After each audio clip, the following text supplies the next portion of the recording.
18,000 heat tiles. Lose just 5%, 900 tiles, and Starship burns up on reentry.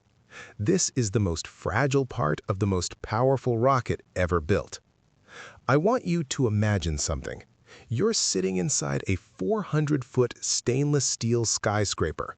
You just completed a mission to orbit. Now you're coming home. You're moving at 25,000 kilometers per hour. The air in front of you is compressing so violently that it turns into plasma, a superheated gas that reaches 1,500 degrees Celsius. That's 1/3 the temperature of the sun's surface. Between you and that plasma is a layer of ceramic tiles. Each one is about the size of a dinner plate. Each one is hand-installed. Each one costs $10,000. And if just 5% of them fail, you don't survive. This is the story of Starship's heat shield, the most critical, the most fragile, the most misunderstood system on the vehicle that SpaceX hopes will take humanity to Mars. In this video, I'm going to take you deep into the engineering, the physics, the manufacturing, and the near disasters that have shaped Starship's thermal protection system. By the end, you'll understand why 18,000 tiles are both a miracle of engineering and a constant source of anxiety for the engineers who built them. Let's start at the beginning. Why does Starship even need a heat shield? To understand why Starship needs 18,000 tiles, you need to understand what happens when a spacecraft returns from orbit. Earth's atmosphere doesn't have a hard boundary. It starts thin at 100 kilometers and gets progressively thicker as you descend. When Starship is in orbit, it's traveling at 25,000 kilometers per hour, about 7 kilometers per second. That's fast enough to circle the entire planet in 90 minutes. When it begins re-entry, it's not using engines to slow down. It's using the atmosphere itself. The air in front of the vehicle is hitting air molecules at such incredible speed that those molecules can't get out of the way. They compress, they stack up. And when gas compresses, it heats up. This is a critical point that most people misunderstand. The heat of re-entry doesn't come from friction, from the spacecraft rubbing against the air. It comes from compression. The air in front of the vehicle is being squeezed so hard that its temperature skyrockets. At 25,000 kilometers per hour, the air compresses into plasma, a state of matter where electrons are stripped from atoms. That plasma reaches 1,500 degrees Celsius. To put that in perspective, steel melts at 1,370, titanium at 1,660. Tungsten, the highest melting point of any metal, fails at 3,400. But that's still only twice as hot. And Starship is not made of tungsten. It's made of stainless steel, which melts at 1,370. So, Starship faces a simple problem. It must survive 6 minutes of exposure to something hotter than its own melting point. This is not a new problem. Every spacecraft that returns from orbit has to solve it. The Space Shuttle used 24,000 ceramic tiles. The Apollo capsules used ablative heat shields that burned away during re-entry. Russian Soyuz capsules use ablative materials too. But Starship is different. It's not a small capsule. It's not a glider the size of a jet. It's a 400-foot, 5,000-ton stainless steel skyscraper that must survive re-entry not once, but many times. It has to be reusable. So the heat shield can't burn away. It has to survive intact flight after flight. That brings us to the tiles themselves. The tiles on Starship are not like the tiles in your bathroom. They're not ceramic in the way you might think. They're made of silica, essentially very pure sand that's been heated, formed, and treated to create a material with extraordinary properties. Silica is a remarkable substance. It's an excellent insulator. It doesn't conduct heat well. Instead, it absorbs heat and radiates it away. This is the fundamental principle behind the heat shield. Each tile starts as a slurry of silica fibers mixed with water and binding agents. That slurry is poured into a mold shaped like a hexagon, 6 sides about the size of a dinner plate. The hexagon shape is important. It allows tiles to fit together without gaps. And because they're hexagonal, the gaps between tiles are never straight lines. They zigzag. This makes it harder for plasma to find a continuous path through the shield. Once the tile is formed, it's fired in a kiln at high temperatures. The binders burn away, leaving behind a rigid, lightweight structure that's about 90% air. Yes, these tiles are mostly empty space. They're like a ceramic foam. That's why they're so light. Each tile weighs only a few hundred grams, despite being the size of a dinner plate. The front of the tile, the side facing the plasma, is coated with black substance called reaction-cured glass. This coating does two things. First, it's an excellent radiator. It absorbs heat and re-emits it as infrared radiation, carrying energy away from the vehicle. Second, it's incredibly smooth. A smooth surface creates a stable boundary layer of cooler air between the plasma and the tile, further reducing heat transfer.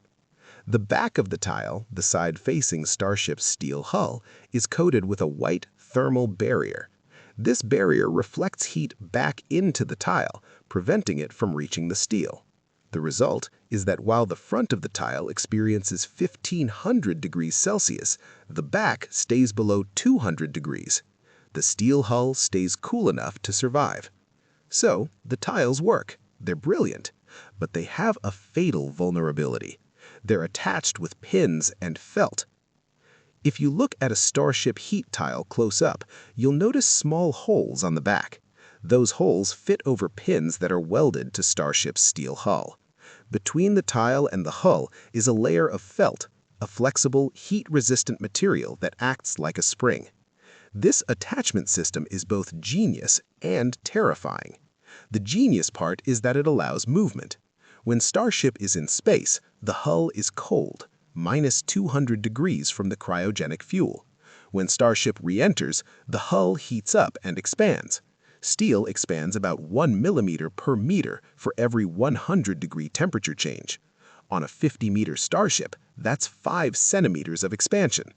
If the tiles were rigidly attached, they'd crack instantly. The felt layer absorbs this movement. It allows the tiles to shift slightly without breaking. The pins are short enough that the tiles can't fly off, but long enough that they have room to move. The terrifying part is that each tile is held on by only a few pins. There's no redundancy. If those pins fail, the tile is gone. And once a tile is gone, the plasma finds the gap. This is where the vulnerability becomes existential. The felt layer, while brilliant for absorbing movement, is also exposed. If plasma gets behind a tile, it will burn through the felt in seconds. Then it attacks the steel. Then the steel fails. SpaceX has tested this extensively.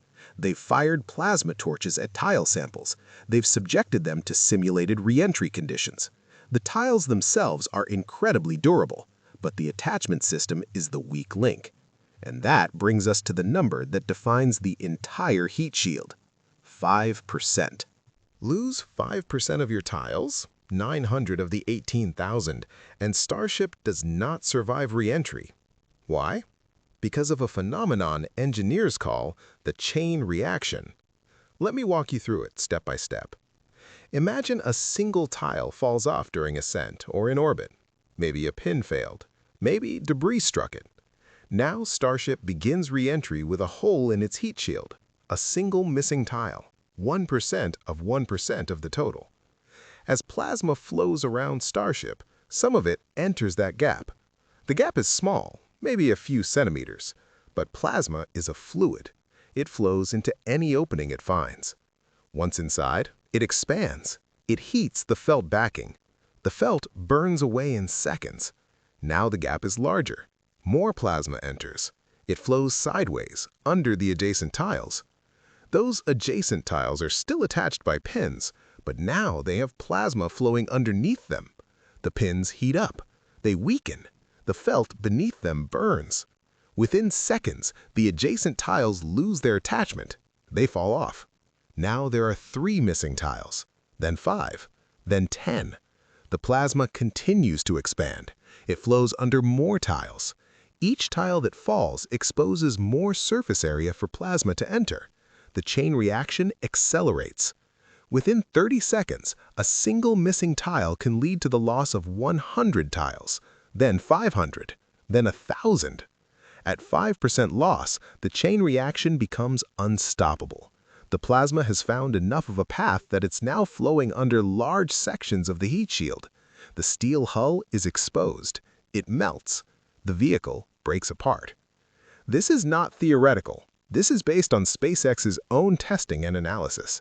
The 5% threshold is the point where the heat shield's redundancy is exhausted. Below that, the remaining tiles can handle the thermal load. Above that, the chain reaction guarantees failure. Flight 4 gave us a real-world example of how close Starship came to this threshold. Flight 4 was the first Starship to survive re-entry. It was a historic moment. The world watched as Starship plunged through the atmosphere, its plasma trail lighting up the sky, and emerged intact to make a controlled landing in the Indian Ocean. But what the world didn't see was the damage. After the flight, SpaceX engineers examined the vehicle. They found over 100 missing tiles. That's more than half of 1%, not 5%.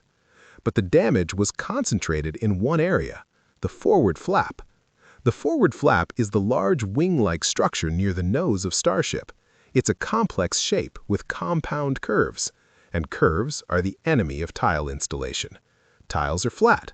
A curved surface requires tiles to be cut and shaped, which creates more gaps and more opportunities for plasma intrusion. On Flight 4, the forward flap lost over 100 tiles. The plasma found those gaps. It burned through the felt. It attacked the underlying steel. When engineers inspected the flap after landing, they found it partially melted. The steel had been eroded. The internal structure was exposed. If Starship had lost a few hundred more tiles, if the chain reaction had spread to the main body, Flight 4 would have ended differently. It would have ended the way Flight 1, 2, and 3 ended, with a fireball. So why did Starship survive? Two reasons. First, the damage was localized. The flap is a relatively small area. The chain reaction was contained because the flap is separated from the main body by a gap that disrupts plasma flow. Second, the flap structure is thicker than the main hull. It can tolerate more damage. But Flight 4 was a warning. The heat shield worked, barely, and it forced SpaceX to rethink how they install tiles. Here's a number that might surprise you. It takes over 2,000 hours to install the tiles on a single Starship. That's 258-hour workdays, and it's all done by hand. When you watch a Starship being built at Starbase, you'll see technicians in white suits crawling over the vehicle, placing tiles one by one. Each tile is hand-selected from a bin. Each tile is inspected for defects. Each tile is placed onto its pins, then pressed into the felt. But placement is just the beginning. After all tiles are installed, every single one is scanned with a laser. The laser measures the surface profile of the tile array. It checks for gaps between tiles. It checks for steps, differences in height between adjacent tiles. The tolerance is absurdly tight. A 1 millimeter gap is too large. A 0.5 millimeter step between tiles is unacceptable. If the laser finds a defect, that tile is removed and reinstalled.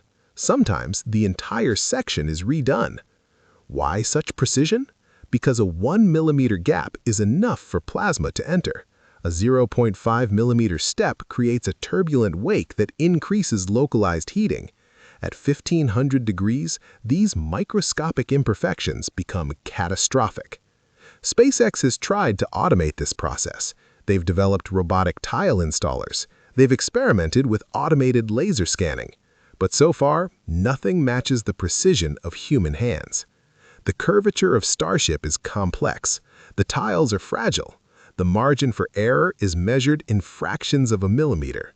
So for now, Starship gets 18,000 tiles installed by 2,000 hours of human labor, inspected with lasers, and trusted to survive the most violent environment imaginable. And the cost? Astronomical. Each tile costs approximately $10,000. That's not the material cost. Silica is cheap. That's the cost of engineering, manufacturing, testing, and installation. Let's do the math. 18,000 tiles at $10,000 each is $180 million per Starship. To put that in perspective, a Falcon 9 launch costs about $67 million. The heat shield on a single Starship costs almost 3 Falcon 9 launches. This is why reusability matters. If Starship were expendable, like the Saturn V, the cost of the heat shield would be amortized over a single flight. At $180 million, that would make Starship commercially unviable.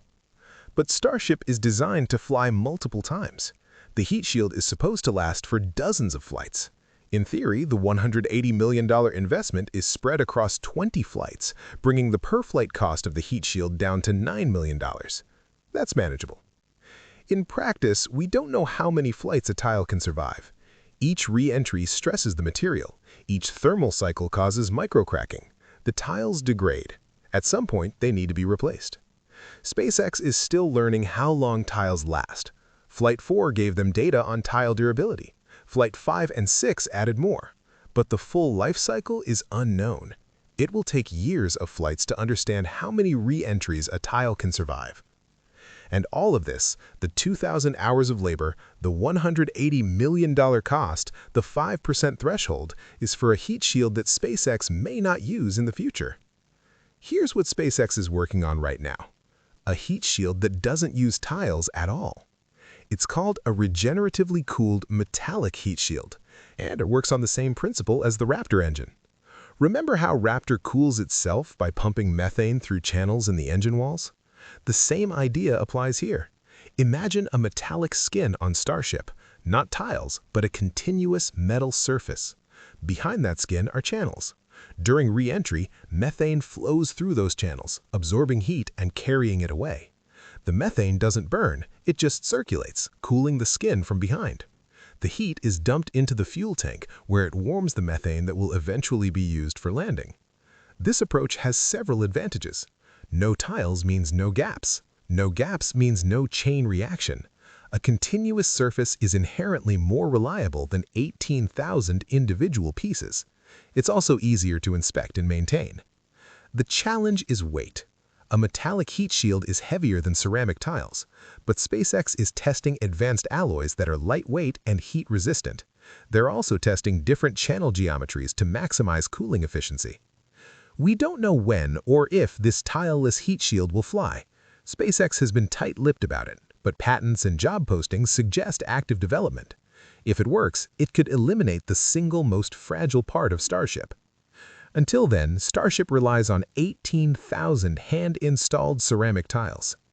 18,000 tiles. 5% loss is the threshold. $180 million in ceramic. 2,000 hours of human labor, all to protect Starship for 6 minutes of re-entry. This is the paradox of Starship. It's the most powerful rocket ever built. Its engines generate 15 million pounds of thrust. Its steel hull can withstand the forces of launch and landing. Its avionics can guide it from orbit to a pinpoint landing. But its survival depends on 18,000 dinner plate-sized pieces of ceramic, held on by pins and felt, installed by hand with a margin of error measured in fractions of a millimeter. This is what makes Starship so fascinating. It's not just brute force, it's precision, it's craftsmanship. It's the willingness to accept fragility in service of reusability. Flight 4 proved that the system can work. Over 100 tiles were lost and Starship survived. But it was close. Too close. Every future flight will add data. Every tile that survives re-entry teaches SpaceX something about durability. Every tile that fails tells them where to improve. And eventually, maybe the tiles will be replaced by something better. A continuous metallic skin that cools itself. A heat shield that doesn't have a 5% threshold. A Starship that can fly dozens of times without tile replacement. But that's the future. Right now, Starship has 18,000 tiles, and the difference between landing and burning up is 5%. Here's the question that keeps engineers up at night. On Flight 5, how many tiles will they lose? And on Flight 10? Flight 50? Follow Aerospace now. I'll show you what they learn flight by flight.